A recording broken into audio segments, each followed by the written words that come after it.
नमस्कार। स्वागत है आप सभी का आपकी अपनी चैनल भारत की बात गौतम के साथ में। दोस्तों, आज के एपिसोड में हम आपसे चर्चा करेंगे हमारी उपज धनिये को लेकर। अब धनिये की ये जो उपज है हमारी, इस उपज के ऊपर पिछले वर्ष में भी हमने आपसे निरंतर और नियमित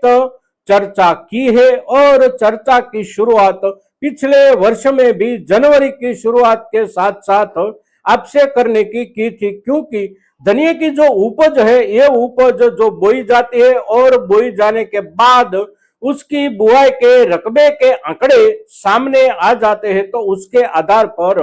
बाजार का एक चित्र समझ में बैठता है और उसी चित्र के आधार पर हम आपसे चर्चा करते हैं। तो इस वर्ष में भी धनिये की बुआई जो हुई है उसके बुआई के रकबे के आंकड़े अंतिम रूप से जो सामने आए, उसके आधार पर इस वर्ष की धनिये की बुआई के बाद बाजार का बनता हुआ चित्र और उसी चित्र के हिसाब से इस वर्ष में नई सीजन धनिये के उपज के बाजार भावों की स्थिति क्या रहेगी, ये हमारे सभी किसान भाइयों के सवाल जब होते हैं तो उसके उत्तर ढूंढने के हम प्रयास करेंगे आपके साथ मिलकर। तो धनिये की उपज हो या कोई भी हमारी कृषि उपज हो, उसके बाजार चित्र की जब चर्चा करनी है तो आने वाले समय की चर्चा करने के लिए भी वर्तमान में बाजार भाव की स्थिति क्या है, बाजार भाव का लेवल क्या है, उसके आधार पर ही चर्चा करनी होती है। तो धनिये के बाजार भाव की स्थिति देखें तो आज जब हम आपसे चर्चा करते हैं तो आज का जो दिनांक है वह दिनांक है 2 जनवरी 2026 और वार है शुक्रवार का दिन। शुक्रवार का दिन है तो हमारी सभी कृषि उपज मंडियों में कामकाज आज के दिन जारी है, किंतु आपसे जब हम इस एपिसोड के साथ प्रस्तुत हो रहे तो पहली सुबह 8 बजे का समय है। तो इस समय तक में आज के दिन के बाजार भाव की स्थिति हमारे किसी के सामने नहीं आती। कल शाम तक में बाजार भाव की स्थिति क्या थी उसके ऊपर एक नजर डाले तो हमारा जो धनिया है, धनिये की उपज हमारे देश में हमारे 3 राज्यों में ही होती है, मध्य प्रदेश, गुजरात और राजस्थान। तो बाजार स्थिति भी इन तीनों राज्यों से ही आती है सभी के सामने और बाजार जो धनिये का लगता है वह भी लगता है ये 3 राज्यों में। तो तीनों राज्यों को बारी बारी देखें तो सबसे पहले नजर करें हम मध्य प्रदेश की ओर, तो मध्य प्रदेश के बाजार जहां पर धनिये की आवकें होती है हमारे किसान भाइयों के जरिए, तो वह बाजार है नीमच, मंदसौर, उज्जैन। और ये सभी बाजारों में कल के दिन भावों की जो स्थिति रही वह स्थिति ऐसी थी कि निचले दर्जे प्रति क्विंटल 6,500 रुपये से शुरू होता था बाजार भाव, 6,500, 6,600 और अच्छे से अच्छी क्वालिटी, फिर उसके बाद बेस्ट और सुपर बेस्ट क्वालिटी का धनिया जो भी आया था उसके बाजार भाव की स्थिति कल के दिन बनी थी करीब करीब प्रति क्विंटल 9,500 रुपये से लेकर 9,600 रुपये, 700 रुपये और कुछ किसान भाइयों के पास से अच्छी बेस्ट क्वालिटी आई थी तो उसके बाजार भाव की स्थिति पहुंची थी प्रति क्विंटल 10,000 रुपये तक कल के दिन बाजार में। फिर उसके बाद गुजरात की स्थिति देखें तो गुजरात में बिल्कुल स्थिति वैसी ही बनी थी और गुजरात के जो धनिये के कारोबार के सबसे बड़े बाजार है वह बाजार है गोंडल और ऊंझा। ऊंझा का जो बाजार है वह बाजार दोनों राज्यों के बीच वाला बाजार है और वहां पर दोनों राज्यों से बाजार में किसानों की ओर से मसाला उपज लाई जाती है, राजस्थान और गुजरात दोनों राज्यों से। और वह कृषि उपज मंडी है ऊंझा की, तो ऊंझा की कृषि उपज मंडी, गोंडल की कृषि उपज मंडी, जामनगर और राजकोट, ये सभी कृषि उपज मंडियों में धनियों के भावों की स्थिति कल के दिन ठीक वैसी ही थी जैसी मध्य प्रदेश की, यानी कि करीब करीब निचले दर्जे में 6,500 रुपये से लेकर अच्छे से अच्छी सुपर बेस्ट क्वालिटी में 9,500 रुपये से लेकर पूरे 10,000 रुपये प्रति क्विंटल के हिसाब से कुछ किसान भाइयों की धनिये की उपज बिकी थी। फिर उसके बाद राजस्थान की बात करें तो राजस्थान में सबसे बड़ा धनिये का जो बाजार है वह है रामगंज मंडी। फिर उसके बाद सभी जगहों पर कुछ ना कुछ धनिये की उपज आती है, तो सभी जगहों पर बाजार भाव की स्थिति राजस्थान में भी कल के दिन ऐसी थी। और सभी जगहों की आवकों की बात करें तो सभी जगहों पर आवकें बिल्कुल सामान्य रही। इस समय के दौरान यानी कि ऑफ सीजन के दौरान जैसी आवकें रहती है ठीक वैसी या फिर उससे कुछ कमतर आवकें थी। तो बाजार भाव की स्थिति पिछले दिनों के हिसाब से देखें तो कुछ ना कुछ सुधार के साथ चली थी और खरीदारी करने वाले जो लोग थे वह लोग भी पूरे उत्साह के साथ खरीदारी कर रहे थे धनिये की। अब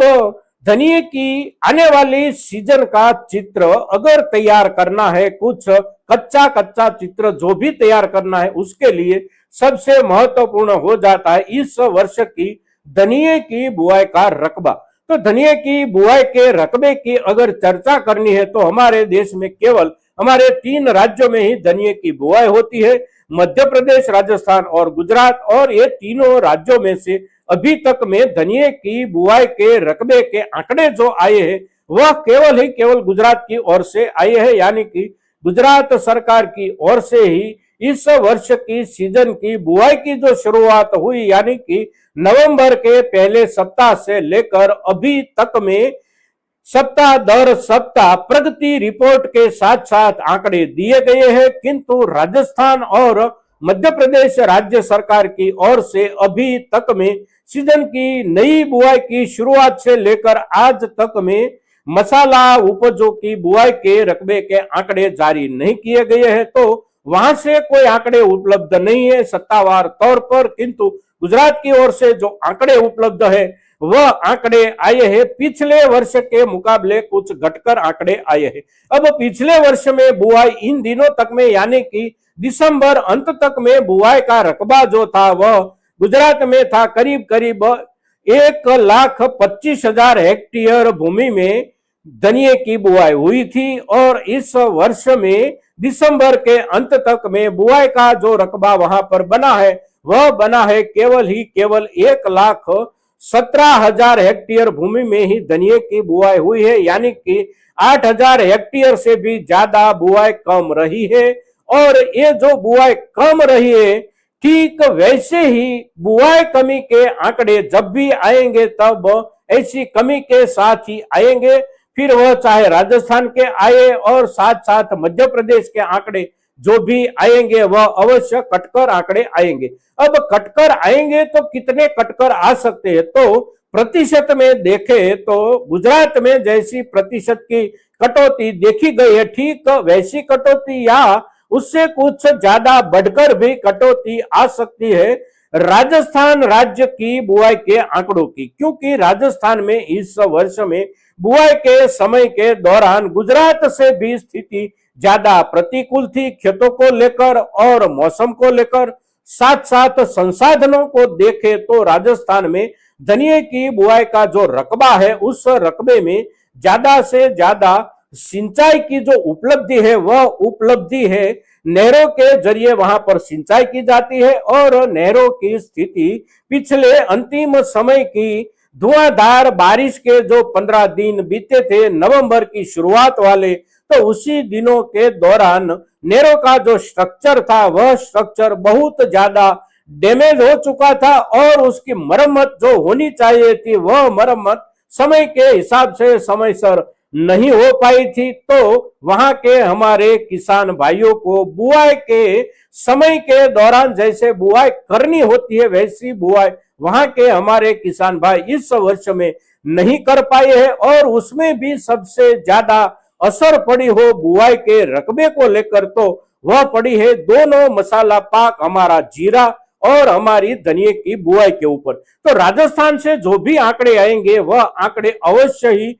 प्रतिशत में गुजरात से भी पीछे आएंगे। मध्य प्रदेश के आंकड़ों के अंदाज की बात करें तो वहां पर से भी आंकड़े में कमी कटौती अवश्य आ सकती है, कम से कम गुजरात के जितने प्रतिशत में तो अवश्य वहां पर से भी कमी कटौती की संभावना इन दिनों में दिखाई देती है, क्योंकि ये तीनों राज्यों के किसानों की ओर से हमारे किसान भाइयों की ओर से जो भी चर्चा ये चल रही है और उस चर्चा से जो चित्र एक उभर कर सामने आता है। वह चित्र ऐसा उभर कर आता है कि इस वर्ष की बुआई के समय के दौरान मौसमी अनुकूल के ज्यादा अभाव के चलते समयसर और सही रूप में बुआई नहीं हो पाई थी, तो बुआई के रकबे में कमी कटौती तीनों राज्यों में बनी रहेगी। फिर ये जो कमी कटौती बनी रहेगी उसका असर उपज पर कितना पड़ सकता है, तो हम सभी एक बात अवश्य समझते हैं कि इतने प्रतिशत में बुआई में कमी रहती है तो उतने प्रतिशत तक अवश्य उपज में कमी रहती है।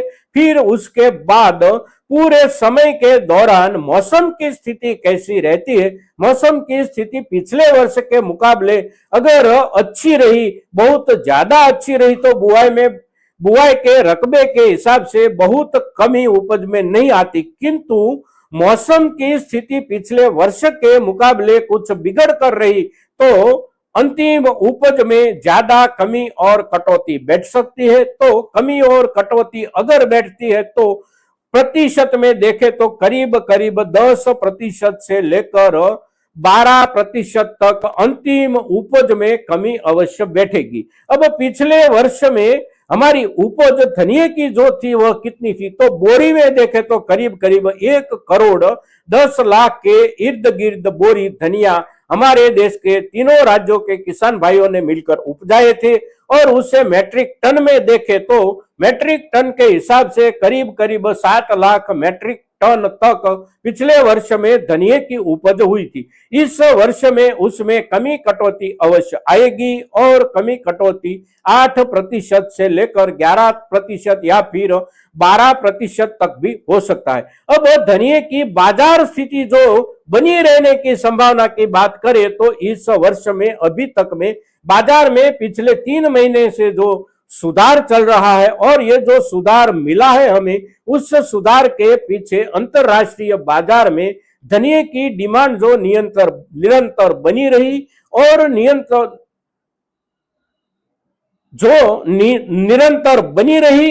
निरंतर उसमें जो बढ़त कुछ ना कुछ बनती रही, उसके चलते बाजार में सुधार बना रहा है। और सुधार के बाद कल के दिन की स्थिति हमने जो आपसे बताई, उससे आने वाले समय में भी कुछ सुधार की संभावना बनती है। अब